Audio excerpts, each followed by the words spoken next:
All right, Bob Coppage, CEO of Simplex-IT, Crouch the Old Geek. Welcome to another episode of Biz-Tech Twists, where we basically try to take a look at an aspect of business and technology, but look at it from a perspective that really hasn't happened a whole heck of a lot before. And I'm actually, first of all, I have to be very clear here. This is our first crossover episode. Okay, we're not building a Law and Order franchise, although that would be kind of cool, but we don't have like any budget. But we're actually going to talk about a topic regarding cybersecurity, and then we're going to follow up with another topic, which we'll talk about. But in order to do that, I have two guests, one of which is under witness protection for those of you watching on YouTube. But we have Matt Fish and Zach Keeney, both from FortMesa. You guys want to introduce yourselves? Tell us a little bit about what you guys do and all that. Zach, why don't you start? All righty, best for first. I can do it. My name is Zach Keeney. I am relatively new to the technology world. I actually grew up in the restaurant industry, so I'm sure Bob and I can get into a lot of depth of conversation about how business works in intimate detail. I grew up in Domino's Pizza's corporate leadership and executive training program. I was really fortunate to operate in, I think it was 5 or 6 states, and I've lived in 10 different states in the United States. So I've gotten to see a lot of different perspectives and learn from a wide array of different people. Towards the tail end of COVID, I owned my own restaurant franchise for about 2 years, and am particularly interested in the cross section of technology, government, and people, which led me to transitioning industries. I'm halfway through a master's in cybersecurity with an emphasis on governance, risk, and compliance. And when I transitioned my career and started prioritizing this space, I looked at the startup space because I knew lots of organizations there could use the skills that I have as it relates to communication, team building, understanding efficiency around profit and loss statements, and how to build profitable businesses, marketing, even HR. When you're owning your own business, you end up having to do a ton of those behaviors that, when you're a large corporation, you can hire a specialist. But I was able to learn all that as my time as a jack of all trades in the franchise space. And I was fortunate about a year and a half ago to bring that to FortMesa, and Matt and I have made tons of progress over that span of time, helping put FortMesa on the map as a leading cyber solution for service providers that helps to drive profitability in their businesses, as well as a leading partner program helping to build maturity in MSPs. So super happy to be here, Bob. I've always appreciated your directness, guised by sarcasm. I think you do a great job of getting right to the point and saying it in a way everybody can digest, which I really respect. So I'm looking forward to the conversation. I'm sorry, I stopped listening after you said Domino's Pizza. You got hungry? Oh, absolutely. Well, wait. What toppings in your fantasy? What toppings? Yeah. So here's the challenge is I am allergic to mushrooms, okay? Although technically it's an enzyme deficiency, but we'll call it allergic. And because of that, I become hypersensitive to all unknown topics. So it's one of those where I am, and I eat to live, I don't live to eat. So I'm a carnivore. I just give me a meat lover's pizza and don't do anything else. Just that's it. Even if you can't identify the meat? As long as, again, and this gets to some of the cybersecurity stuff. What's the trusted source? Okay, because at the end of the day, there's a supply chain process. There's a delivery process that's going on of goods and services that you have to trust the entire chain. Okay. Well, and much like the internet, Domino's Pizza is built for speed, not built for security. So the kitchens are notably not quote, I don't want to use the wrong word here, so I'm not. But if you want something specifically, no mushroom, it's better to call, just because the kitchens aren't built that way. They're built to go quick. They've been infiltrated by like mushroom attackers. Well, but isn't that Well, it's just one of those things, right? When you go to McDonald's, you don't think like, this is where I'm going for them to get it perfect, right? And Domino's, like, that's what you trade for speed, I think, a lot of the times. Or if you're considering the triangle, speed, value, and efficiency, you kind of got to pick two. right? So anyway, Matt, save us and move forward. I feel like we could talk pizza for the next half hour, and I'd be happy. Absolutely. And hungry. All right. I started off my career in enterprise IT. I had a moment early in my career when and I don't know if Zach knows this story, but I'm going to add the transition element here. Before I got into the service provider industry, I actually like dropped out of IT and went to live in a cave for a few months in Spain. And I came out of the cave and I was like, that's it. I'm going to go into services and spend a bunch of time in the service provider ecosystem. And that's a real story, by the way. I'm not. All right. And but several years ago, cybersecurity, like the needs are really like pressing on all of us, and so really spent a few years running a cybersecurity consultancy, working alongside service providers, but then decided that we really needed to create scalable solutions for the service industry, and so that's FortMesa and why we're here today. It's an adventure. It's a real journey here. So how would you define FortMesa for those of us who are not part of that journey yet? yeah, I went into depth on me, Matt, so you could run to the end zone with FortMesa. All right. I'll bring it all the way in. So FortMesa's mission in life, right, is to really support professional technology service providers.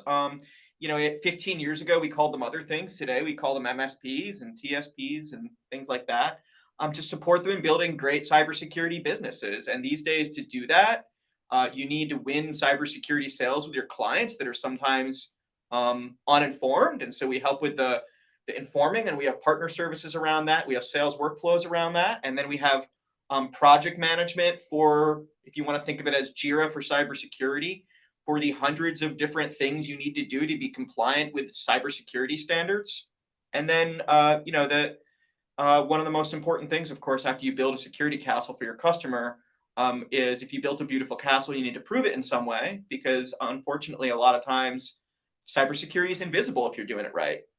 So really evidencing that with governance documents, other types of audit support materials that your customers really need for them to go out and sell, for them to win cybersecurity insurance, for them to look nice on audits or with regulators. They really need that evidence backing. So we support that too. That's what the software does. But we're just the biggest cheerleaders for building that successful cybersecurity business, which is all about bringing together all of the different things you need to do as a service provider, right?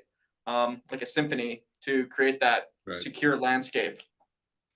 So to be fully transparent, so Simplex-IT, managed service provider, has been working through CompTIA, which is the largest non-vendor aligned IT promotional group, whatever. They do a lot of certifications and a ton of other stuff, and they are lousy at promoting themselves. They're just horrible at it. But they have the Trustmark process, which is essentially to help organizations such as Simplex-IT better develop that castle. And it is not an invisible castle. I see that freaking castle every freaking day. Well, you're living in it. I live in an imaginary castle. But it is absolutely that challenge, because when we talk about cybersecurity, there's so many people on all sides of the fence think that it's an IT issue because it has the word cyber in it. And so what ends up happening is there's a lot of people who will just simply hug it to themselves. A lot of technology providers, MSPs, whatever you want to call it, will essentially go, I will put out these products and it's my project and it's my responsibility. And at the same time, you've also got business owners who will often, it is that cyber issue, it is that IT issue. I don't have to do anything about it. And when you have those two people, both who are one's grabbing it and one's avoiding it, that works out well, except it doesn't work, but it feels right. And simultaneously, you could also have it where nobody's taking the ball, nobody's taking responsibility. And one of the challenges, and this gets to our topic, is how do we effectively talk about cybersecurity without, to the non-geeks? How do we make sure that they're taking it? And I don't want this to be the fear, uncertainty, and doubt stuff. Plenty of that all over the place, but really role-based. Where can the responsibilities lie, and how do we effectively communicate it across the organization? Well, I have a thesis there, and Zach shares that. We talk about this a lot with our partners, which is that end clients already know that they need to be secure. And I think sometimes the service providers think that clients don't want to invest in cybersecurity because they're getting sales turned down. Right. And the reality is, businesses, like business owners, want to feel safe. They want to know that they can go home at night and tomorrow they've got a business, and next week they've got a business, and next month they got a business, and no one's going to tear them down. It's not going to be attackers. It's not going to be their customers. It's not going to be a regulator. They want to know those things. But they typically don't speak geek, right? So as a geek, and I'm chief geek here. And Zach's learning geek speak, but he's actually got my benefit there because he doesn't come from that world. I know it. When I talk about security, I want to get all technical, but the reality is, the customer just wants to know that they've got the right amount of security. They want to know how they compare to some industry flag in the sand. They want to know if the insurers are going to be happy. They want to know, are they doing something that's considered reasonable for a company of their size? And when you're having a conversation like that, it's not really a technical conversation, right? It's like, are you doing the things you're supposed to be doing as a business? And look, I'm in the security industry. I'm in the technology industry, but I look to our better peers. When I say better peers, I mean professional services is an old business. Okay, doctors have been around for a couple hundred years. They've gotten professional about this.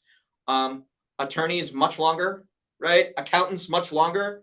They've already got this down, and so we should be looking at what they're doing, which is they set their industry norms, they write them down, and they call it compliance. And business owners get that. They get that because they've already been taught it from day one of starting a business. It's like fill in some forms, right? I want to throw something out there just to add to the point Matt's making, which is those industries that he just described, like lawyers, the bar, they hold those lines really tight. They're serious. The accountants, they don't want to mess with the IRS. They don't want problems in those space. The lawyers don't want to mess with the bar. And I think the reason that I'm making this point is because there's a couple of different ways to approach it. And I think the more serious approach to handling this problem that Matt's describing, and taking ownership of the solution is going to be the one that ultimately yields the best result. So here's the challenge that I see on what you guys are saying, because it was really interesting, but I'm still stuck on dominoes. But seriously, it is all of the professions that you talked about in terms of how they approach their clients have not changed, probably with some significant exceptions, but have not changed in those hundreds of years. 2 + 2 = 4. Yeah. Bleeding head bad, healed head good. I think the reason that is, and I don't know if you're asking, but I'm excited to say, I think the reason that is because they did a really good job of establishing themselves as the quote trusted advisor for that space. And the reality is business owners want that. they want somebody that they can go to and say, can you handle all this legal stuff? Because I'm not about to go to law school. And then they'll, for hundreds of years, like you said, or at least scores of them, they've been handling that and doing a great job reliably and adhering to their own standards. Uh, the other thing I'd like to add, well, first of all, clearly medicine is moving right now, right, guys? Like, Absolutely. it's happening. But Super this interesting idea, topic. this idea that there's like doctor's orders or that there's things that are good for you that the healthcare industry or the medical practice says, you know, like basically we've trusted our doctors for the last 100 years, whether we should or shouldn't as a society. We've given over that trust to the experts, and we did that with attorneys and lawyers hundreds of years ago. And it might feel like those things haven't changed much, and you know that they're entrenched, right? But the law changes every year. Accounting standards change every year, not in ways that affect everyday people, right? But there's a line in the sand and it moves around, right? But the point is that they drew that line a long time ago and they said, you guys are over there, us experts are over here, we're holding the line. And as service providers, it's early days still. We're as an industry, we're just trying to close ranks and get together for the first time. And I'm glad you brought up the CompTIA effort, because supporting that has been I think one of the proudest things that I've contributed to in my career. And it's really seeing hundreds of companies from all over the world like joining in on that to say we're gonna up the game and set a standard for the service provider industry has been pretty exciting. Mm-hmm. I love the point about all over the world.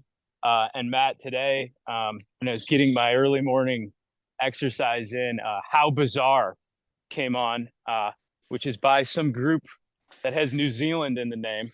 And I just love our Australia and New Zealand partners that are like super ahead of the game. That's because it's tomorrow there. Yeah, they're like 12 hours ahead. Yeah, so that's cheating. That's funny. That's cheating. They're 12 hours ahead, but for Bob to pull that right off the cuff as a joke, he's got to be 36 hours ahead. That was good. I need every advantage I can get. So how do we define, when we're talking with organizations, how do we define some of the roles that are on the non-technical side?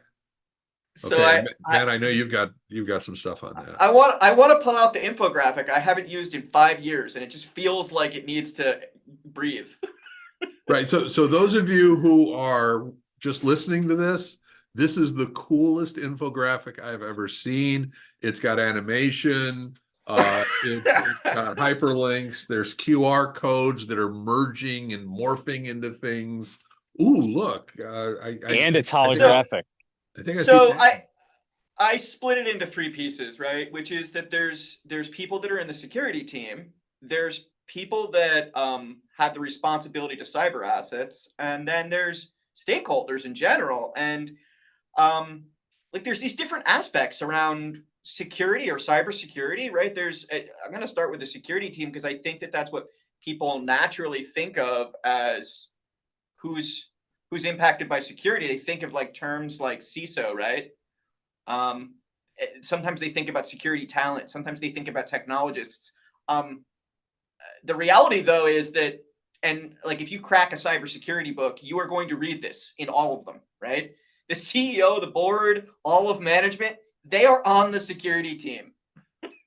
They need to be for it to happen right. So how do you know that? How do you know? Again, I've got an idea on this standpoint, but when you're talking to an organization, and whether it's an MSP, TSP, or just a client, what are some of the litmus tests that you can use to see whether or not that company is on board with security concept and not just doing lip service? Yeah, and I think it's easy for technologists when they're trapped in an IT department in an enterprise, and it's just as easy for a technologist and a service provider because they're trapped in the service provider, right? Right. To lose touch with the fact that there's these responsibilities outside their sphere. If the CEO does not raise their hand and say, this is a business priority, everyone in the business needs to do uncomfortable things they don't want to do because we have to prioritize security. If they don't do that, right, the technologists among us can't win. There's literally no way to win in cybersecurity if the board and the CEO don't say this is a business priority. And it's really easy to find out. You just go back to, okay, who signed off on the security program? Is there a CISO? Who created the CISO position? Who does the CISO report to? When I see that the CISO reports to a CTO or a COO and not a CEO or a president, and it depends on the company, but I usually think, oh, in this company, security doesn't have a mandate at the top level, which means it's not very important, and people outside that CTO chain probably don't care about it, right? Which means that it's not going to succeed to the highest level. And Okay, it's two questions on your for this right now. So CISO, for those of you who are not aware, what's a CISO? So people define this in different ways, and there's even legal definitions in some statutes or in some places in the world. But an information security officer is someone who's in charge of operating a security program. And a lot of companies have what they call a chief information security officer, which means they're responsible for securing information across the whole organization. It's worth noting this position is older than IT. And the reason it's information security and not technology security is that what the organization's really trying to keep secure is information, not the technology that's basically bit pipes for it to flow through. Yeah, and it's interesting. And this is one of these days I want to do a podcast on this.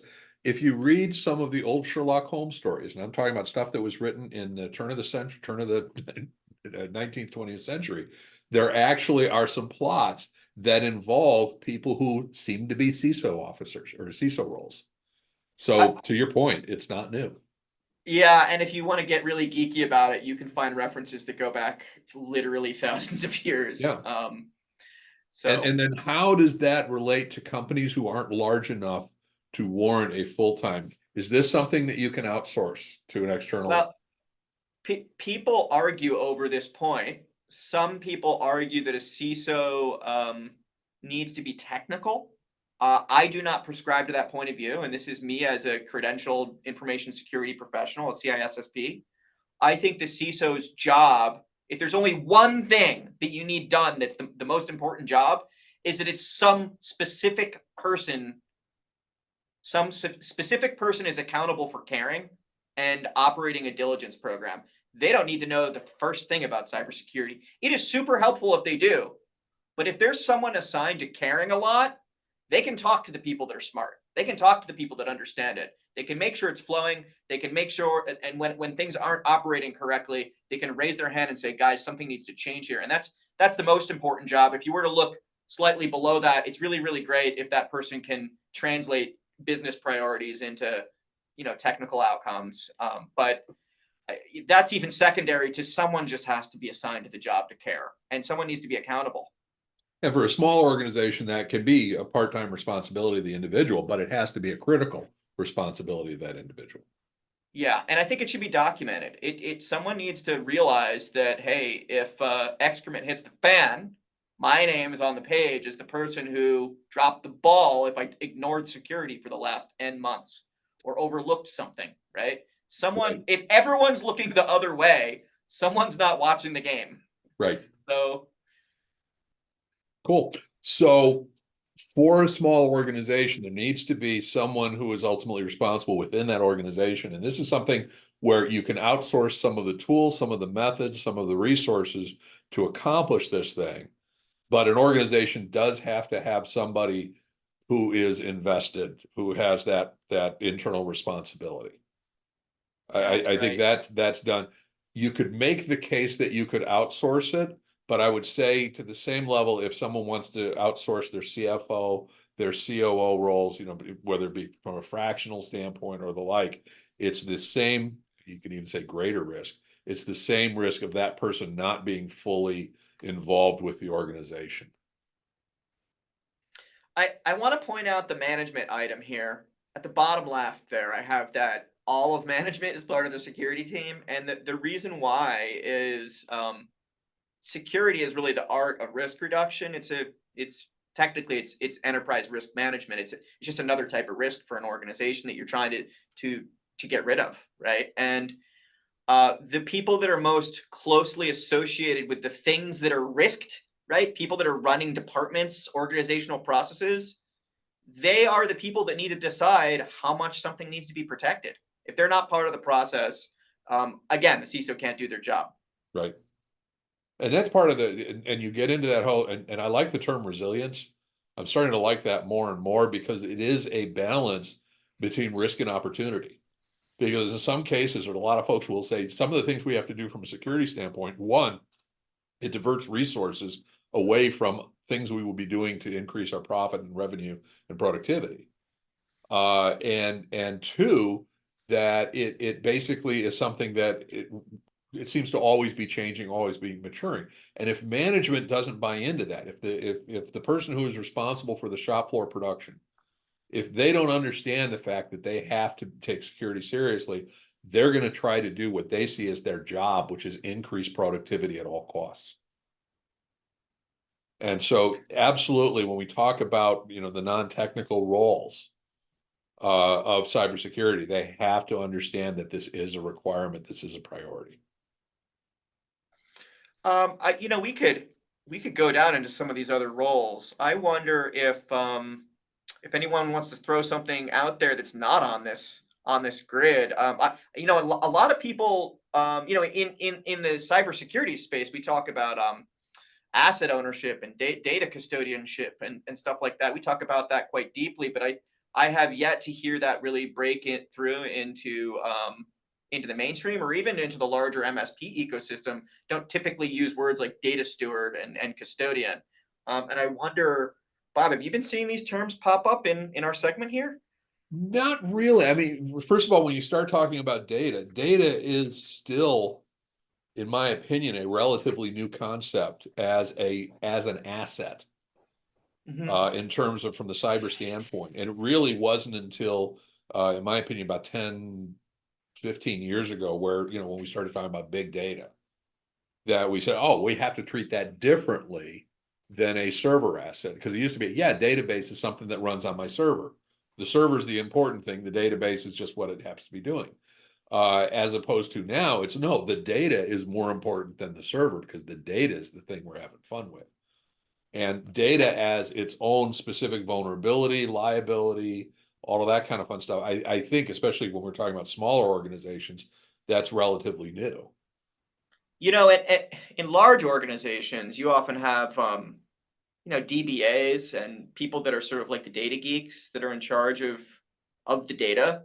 But in smaller organizations, it's oftentimes department heads that may have rudimentary technology skills, really, but they're responsible for making sure that the customer list is accurate or the order list is accurate or whatever, right?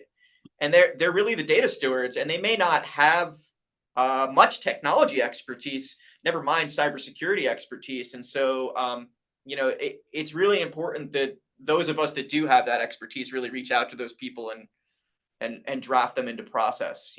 And even historically, the whole DBA role was all about the accessibility and the usability of the data. From an operational standpoint. I mean, how many times were SQL injection attacks used? Because the DBAs didn't know or didn't care, didn't have the time, wasn't a priority in order to prevent that sort of thing from happening.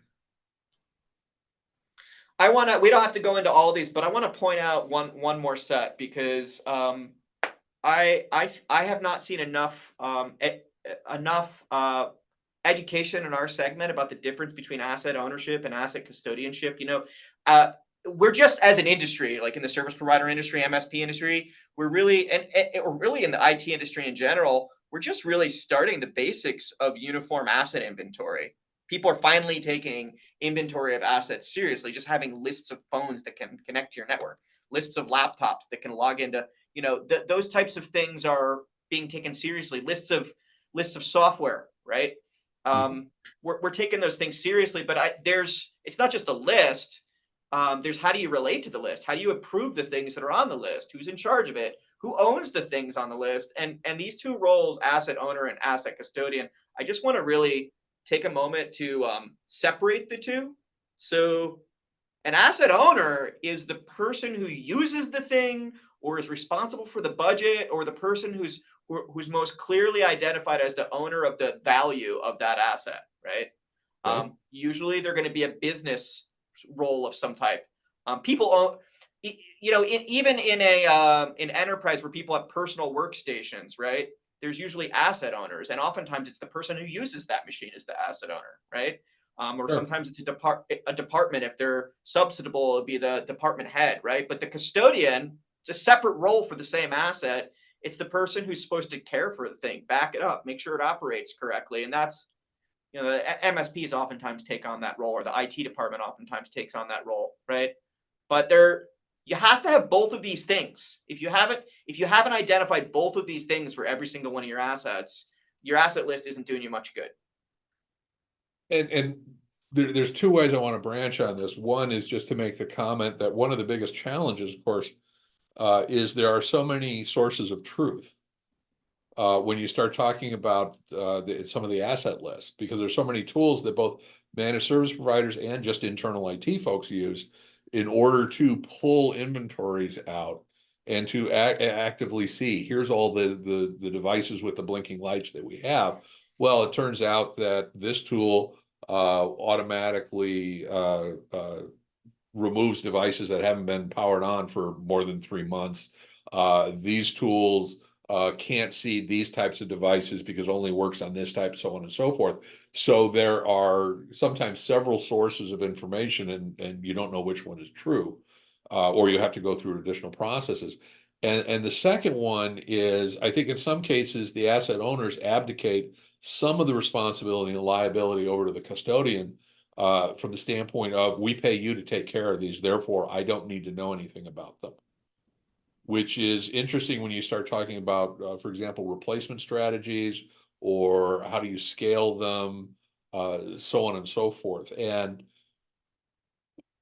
it's one of those where I love some of the discussion that the industry is having, and security is driving a lot of it. But I love some of the discussion in terms of, it's more complicated than a binary, yes, you own them, yes, you don't, whatever. Yes, you're responsible, yes, you're not. But it also is serving to muck up the pot. So it's harder to see. Yeah. And it's easier for people to avoid certain responsibilities or liabilities. In a informal infosec, there's more roles than this. But at its simplest, most reduced form, the reason you need an owner associated with each asset and a custodian associated with each asset is distinctly to clear up those responsibilities, because otherwise you end up with, and this is a familiar situation to probably most people that are hearing this call right now, which is the fight over local admin rights, right? Yep. The custodians typically know that, the user should not have local admin rights.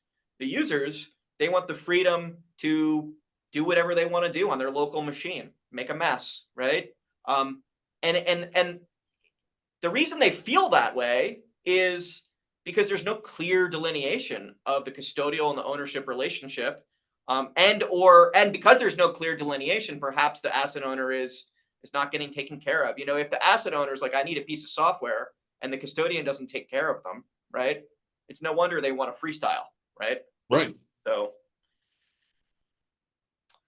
but then it gets back to management. It has to respond to the asset owners to remind them that, no, you can't have that local admin rights, because we understand the priority and we understand the requirements from a security aspect of it. yeah. I'd love to chime in here and kind of go back to a point Matt made at the beginning, which is it's extremely important in this whole process. And Matt, pointed to management being a part of the whole security plan in general because of this fact.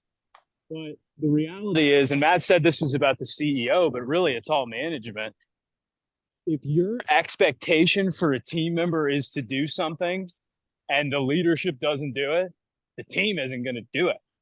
So if your CEO doesn't use MFA, or if he, never updates his password and is always openly bitching about it in front of the team, or if some of the management team is aligned and not aligned, or if even down to the point of, are the managers doing it 80% of the time. Because the reality is, whatever that gray space is, that's the risk. That's the risk of the human error. And it's all over the place depending on the level of maturity of an organization as it relates to communication management, process, and follow-up. Cool. And I want to follow up on that, but first we're going to do a brief commercial message. We'll be right back.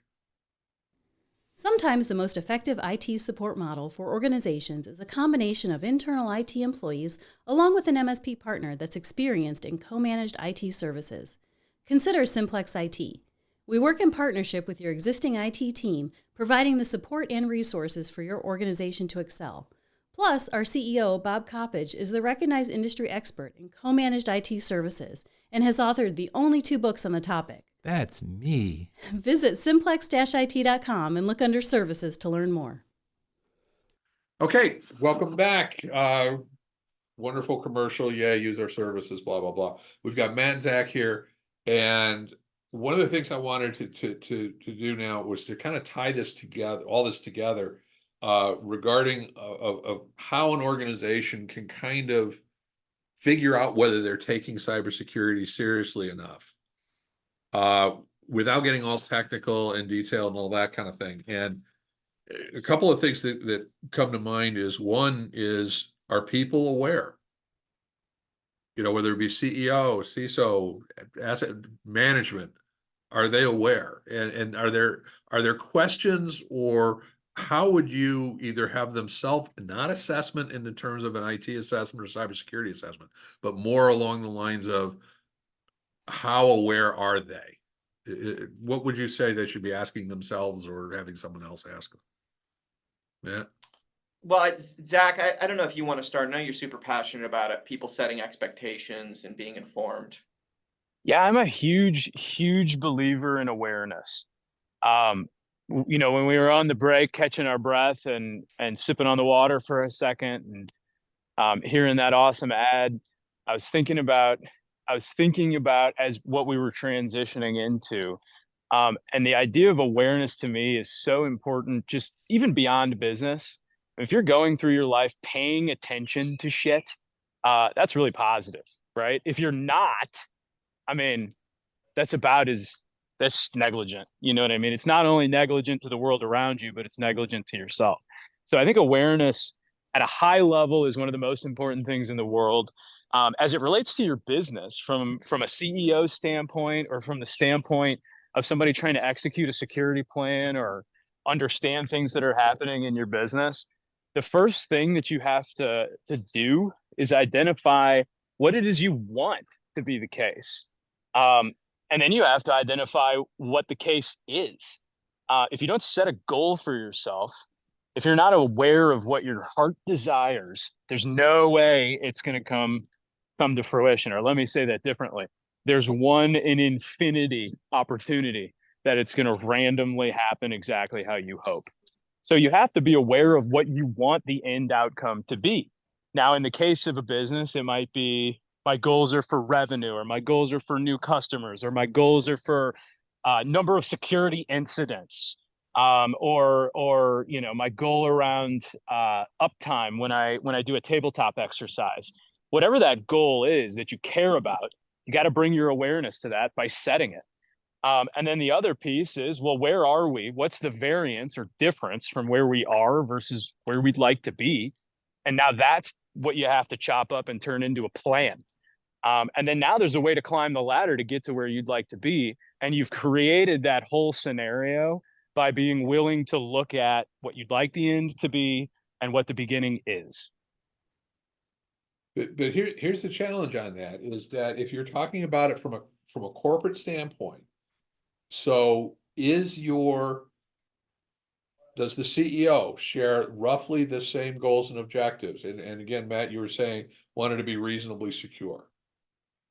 You know, Well, I mean, I think the CEO's got to set the course right? with other stakeholders' approval, right, on what the business objective is. But then they're going to need help from people that understand the technology to translate that, right? into an actual outcome like Zach's talking about, right? Absolutely. And it requires some sophistication. It does require some knowledge to be able to do that, right? Absolutely. But it also requires that everybody in management, all those people we were talking about earlier, to understand and to buy into and to accept that that is their requirements too.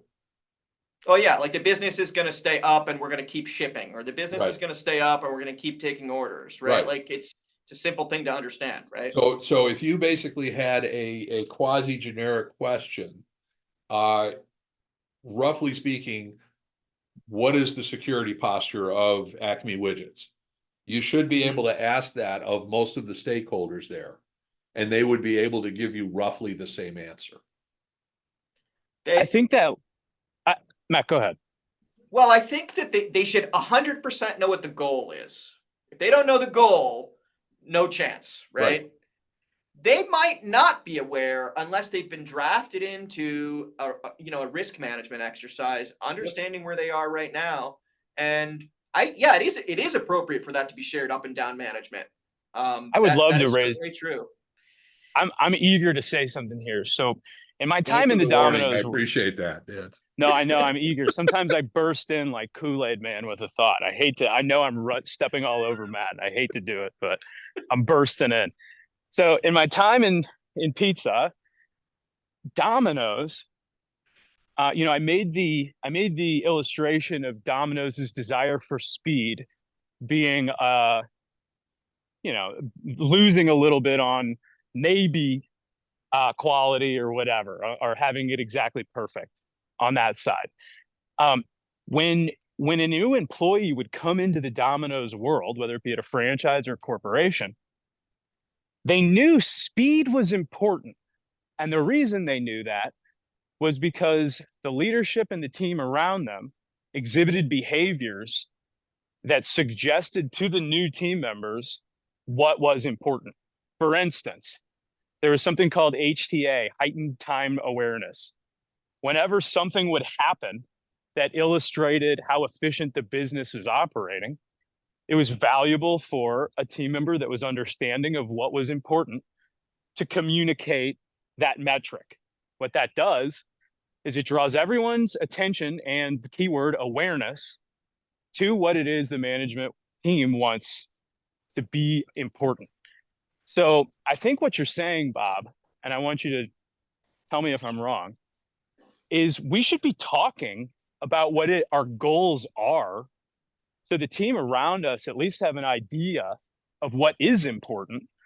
They may not be intimately knowledgeable about what needs to happen with the firewall, but they may know, hey, we care about security, or we really care about security, or security is important to us, but speed is more important. And that's a risk decision that every business has to make based on what it is they're doing and where their value is. Right. And that's all I'm saying is that there needs to be acceptance and there needs to be communication across the board so that all management and really as much as possible, all employees, that they know that, yes, they have to have productivity as a priority, but not at the expense of security. Well, I remember my first corporate gig, Bob, and I worked in a factory. It was a manufacturing company. So they had, injection molding, and they had the line, right, where stuff got assembled. Let me tell you, if anything happened to the line, everyone in that building, from, the offices to shipping, like everyone knew that if there was a problem in the line, like everyone everyone around there not on the line was going to stop what they were doing to support the line going, right? Yeah. Either to stop it from going down or to get it back up as fast as possible, even if that meant like walk it up to the line to assemble crap, right? Like that was because that was the goal of the business, and everyone knew that was the goal of the business. And if that management needs to set the expectation to the tippy top.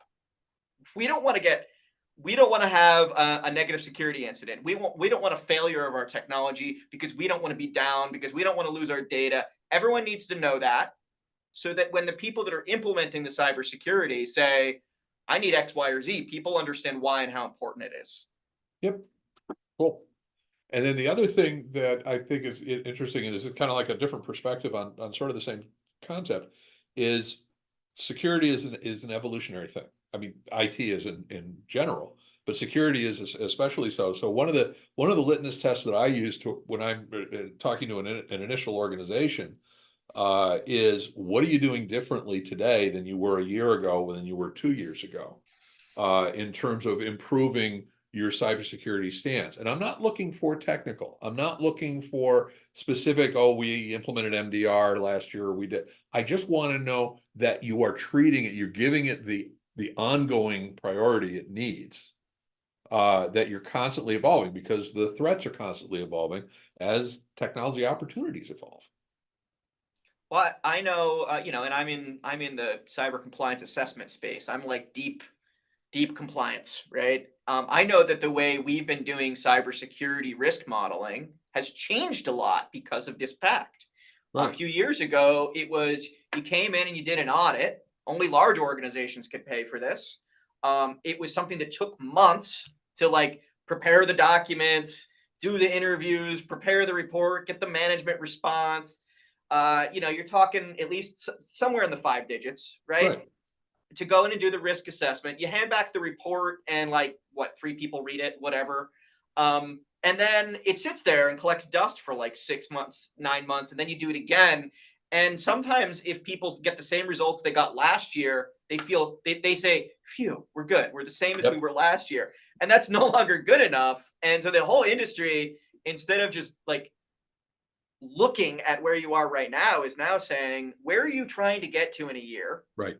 What is your plan from getting there to get there? And throughout the year, or throughout the 2 years, or throughout the 6 months, let's check in and make sure you're on plan. Let's look backwards and see what actually happened that you said was going to happen. Let's look forward and see if our forward plan is still realistic. And let's make sure we have velocity through that plan space. Yep. And that's now best practice. And if your organization is not doing that, you're not really doing cyber. Yep.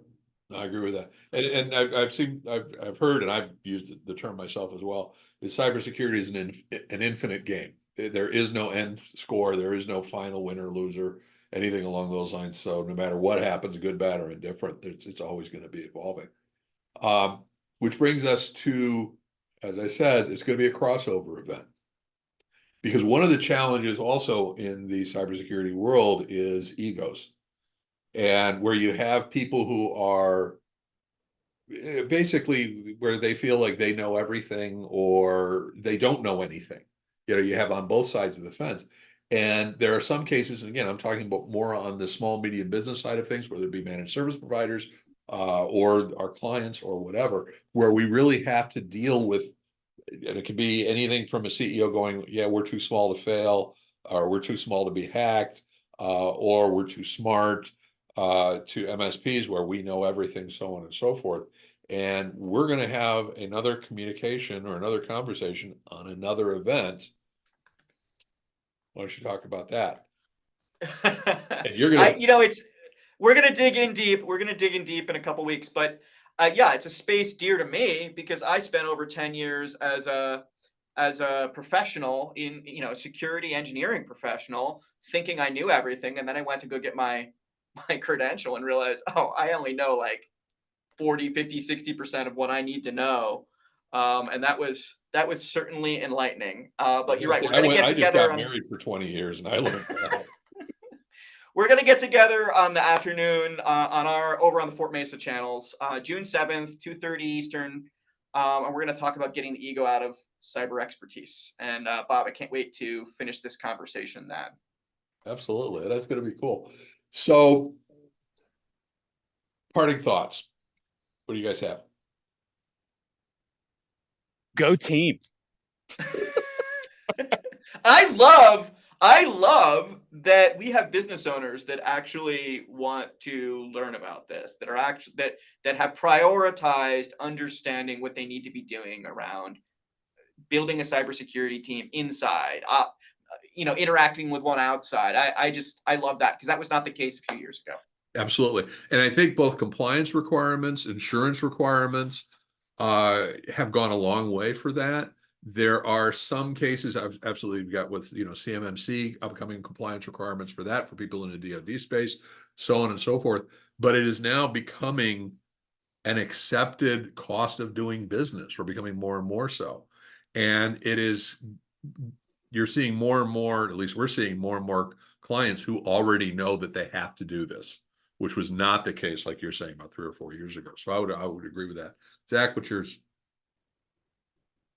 Man, I just always love to come back to the awareness thing because I mean, it's been such a big and important piece of my life the whole time. You know, everything that I've given attention to has been what has developed and grown in my life for better or for worse. And I just really believe in the idea of setting goals, being realistic, identifying where you are, and making an actionable plan to eat the elephant and get where you want to go. And I think if people are listening to this and engaging, to Matt's point, and growing their business and doing those things that are good for themselves in the world, I think that's a freaking awesome thing. So that makes me feel optimistic. Cool. And my takeaway on this is this has to be more and more of a threaded aspect of doing business.